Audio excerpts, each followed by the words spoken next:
तो जिनके पास वस्त्र नहीं है उनको खरीद के कुछ वस्त्र पहना देंगे। लेकिन नहीं होता महाराज, वहां तो हमें ये नहीं मिला, वो नहीं मिला, ये कमी, वो कमी। और जहां ऐसी, तो वहां पर क्या तीर्थ यात्रा लगी।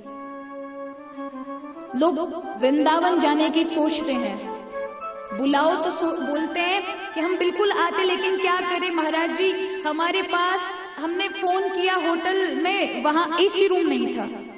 अब हम बिना एसी के रह नहीं सकते, पंखे से काम चलेगा नहीं। अब महाराज एसी का कमरा नहीं है, तो अब हम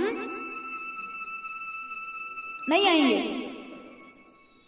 तो एक एसी ने आपके सत्कर्मों को रोक दिया, एक व्रती ने आपकी इच्छा पूर्ति करने के लिए भगवत मार्ग से आपको अलग कर दिया। इसमें किसकी जीत हुई? आपकी वृत्तियों की, जो कि खतरनाक है, जो कि असुर है, और आपके सत्कर्म वहीं की वहीं छूट गए। याद रखिए, मैं हमेशा से ये कहती हूं कि कभी अगर माना कि सब अपने घर में खूब लखपति धनपति होते हैं, लेकिन भगवान के मार्ग में जब आए तो वहां धन का अंबार कभी ना दिखाए, क्योंकि जिस दाता ने हमें दिया है उसके दर पर घूम रहे हैं। वहां अगर ऐश्वर्य की झड़ी लगाएंगे तो उसको बुरा लगेगा। वहां साधनता में रहें, पैदल चलना पड़े तो पैदल चलें। अगर स्वास्थ्य खराब है, अत्यधिक ज्यादा खराब है, तो आप वाहनों का उपयोग करें, लेकिन सुविधाओं को ना देखें। और संयम से तीर्थ यात्राओं में, किसी यज्ञ में जब अपन बैठते हैं, किसी धाम में जाते हैं, तो नियम रखें किसी चीज का, कोई भी, जप का, संयम का, कोई भी एक चीज जो आपको अत्यधिक परेशान करती है उसे त्याग करके जाएं। लेकिन आजकल तो सेब, फल, अमरूद आदि त्यागते हैं। अभी बताइए, तीर्थों में जाकर क्या त्यागते हैं? हम अमरूद नहीं खाते, अमरूद तीर्थ को छोड़कर जा रहे हैं। हम सेब नहीं खाते, सेब छोड़कर जा रहे हैं। चीकू हमें पसंद नहीं, चीकू इस तीर्थ को देकर जा रहे हैं। अब बताइए, आपके ये सेब, अमरूद, चीकू, आम से उनका क्या होना जाना है? तीर्थ क्या करेंगे इन सब फलों का लेकर के?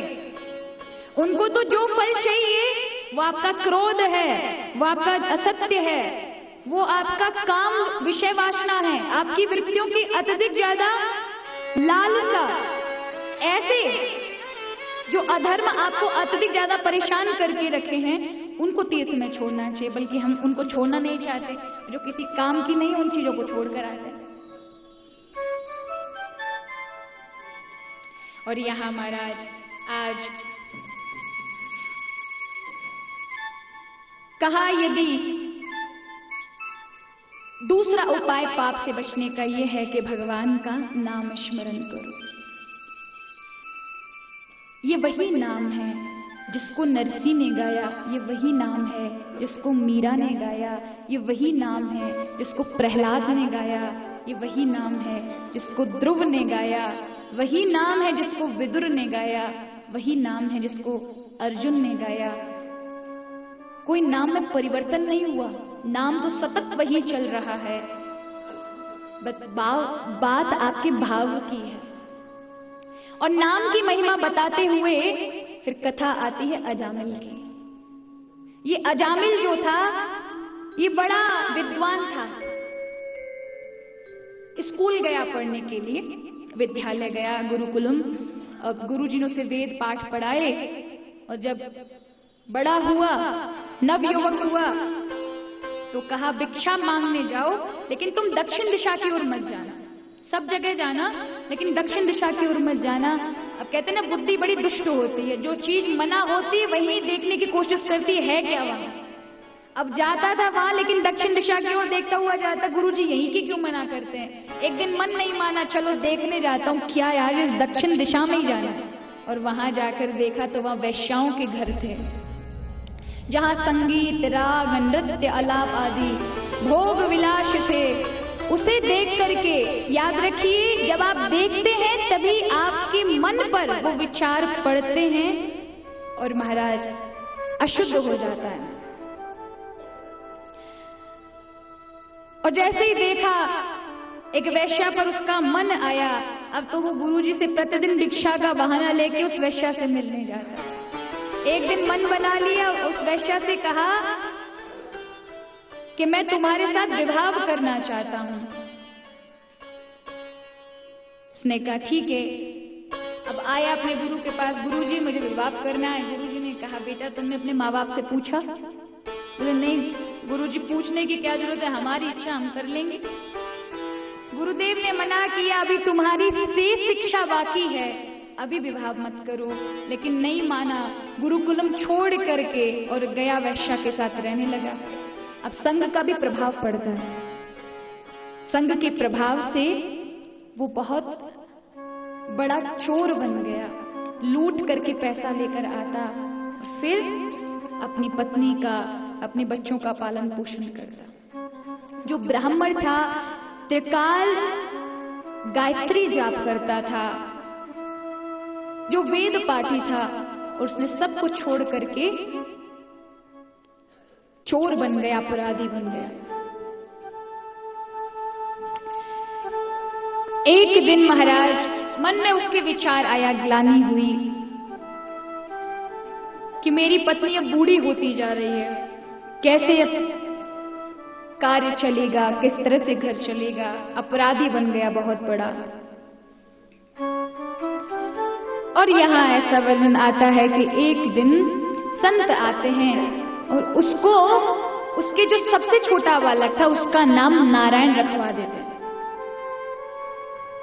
कह देते कि जो तेरी पत्नी के गर्भ में बालक है उसका नाम नारायण रख लेना।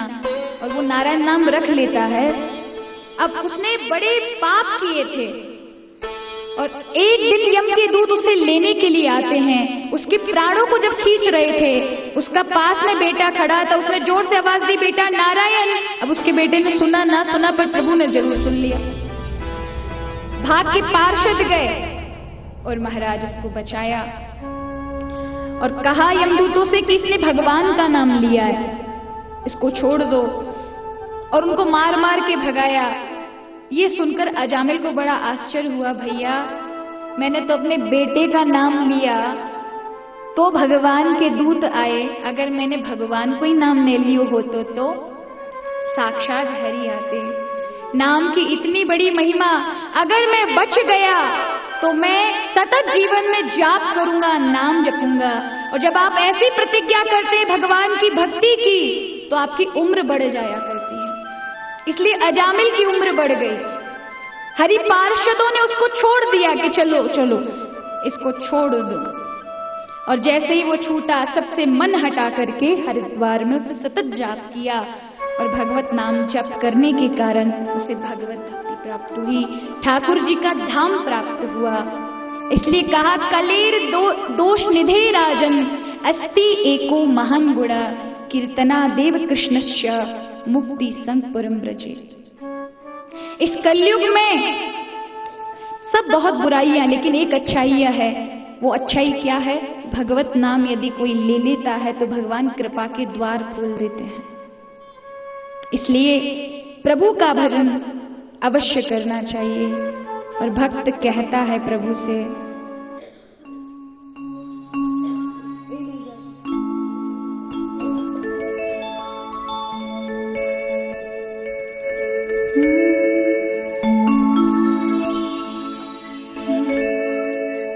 हरि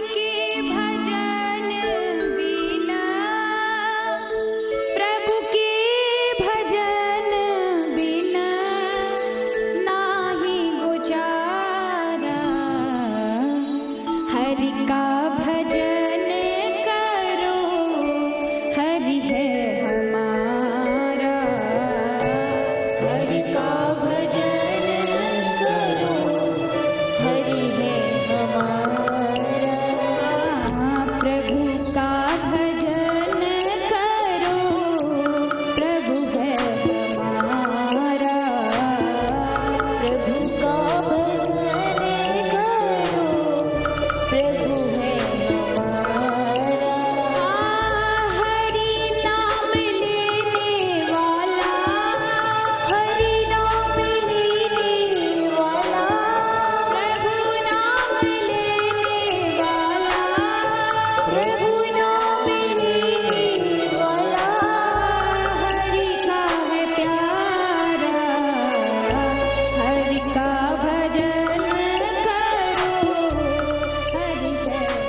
है हमारा।